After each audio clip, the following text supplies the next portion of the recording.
So, if you are a feminist or you want to be a better feminist, you should pick up this book. This is Detransition Baby by Torrey Peters, and I literally just finished reading this with the lovely Larry from Larry Has Opinions a few days ago, and I loved it so much that I wanted to come on and give you a review of the book. This is going to be completely spoiler free.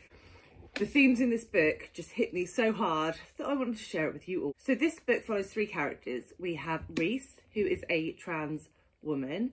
We have Ames, who was a trans woman and then detransitioned back into being a man.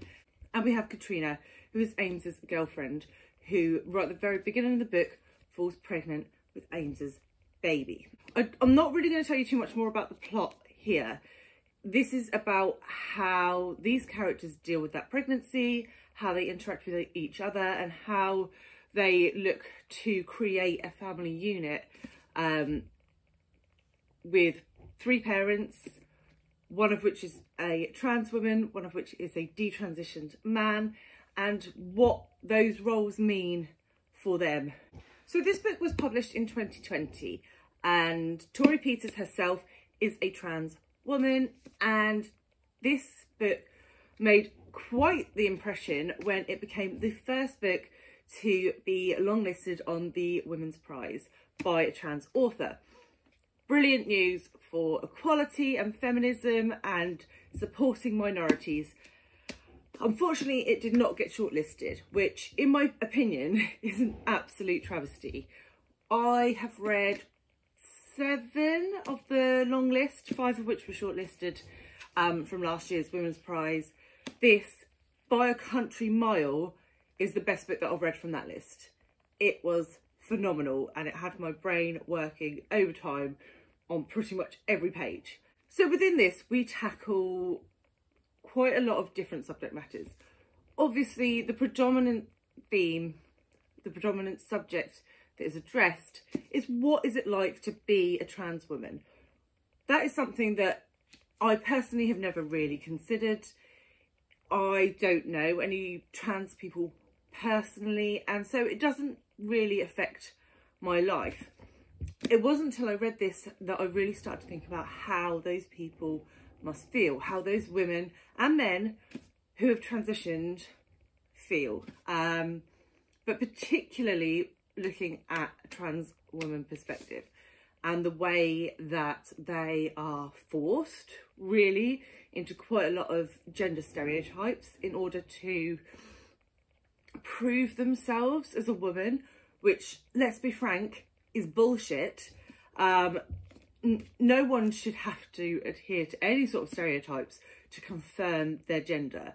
Everybody is different, everybody likes different things and acts different ways, and that is fine. And it made me really sad to think that a lot of trans women feel like they have to be vulnerable and victims sometimes to different sorts of abuse, whether that's physical or mental, emotional abuse, because that is what is expected of a woman.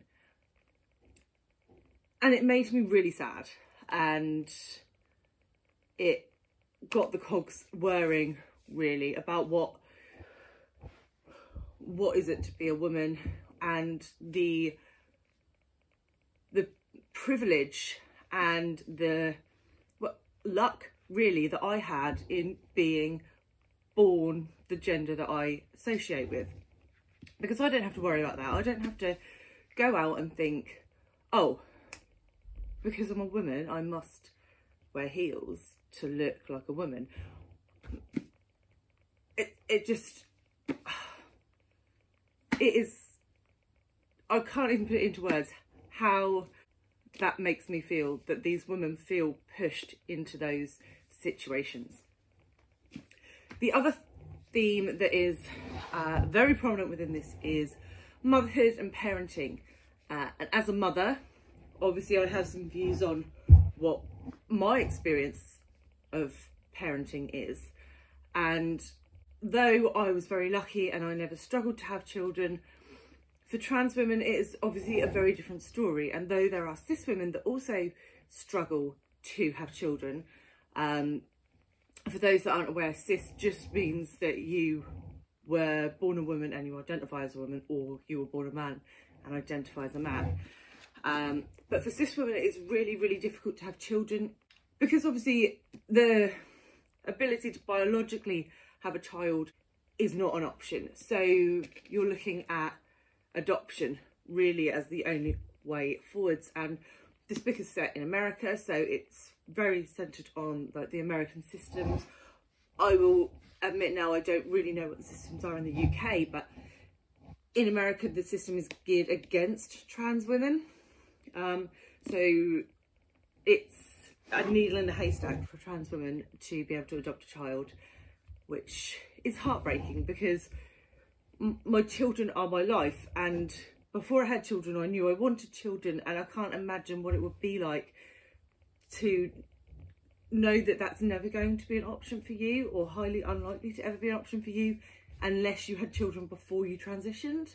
So yeah, that's quite powerful in how that is portrayed in the book. And then also the perspective of Ames, who is detransitioned, but without giving any spoilers, he struggles with what fatherhood means to him and whether he will be a father, because he was a woman, and it's his battle with that is very poignant as well. There is a section towards the back of the book which I talked a little bit to Larry about, but I won't discuss in detail here because it would be a spoiler. But some of the decisions and the thoughts that Katrina had, I really, really struggled with, and I disagreed with some of her opinions. But here's the crux, and there was a quote, I probably won't be able to find it now. Here we go.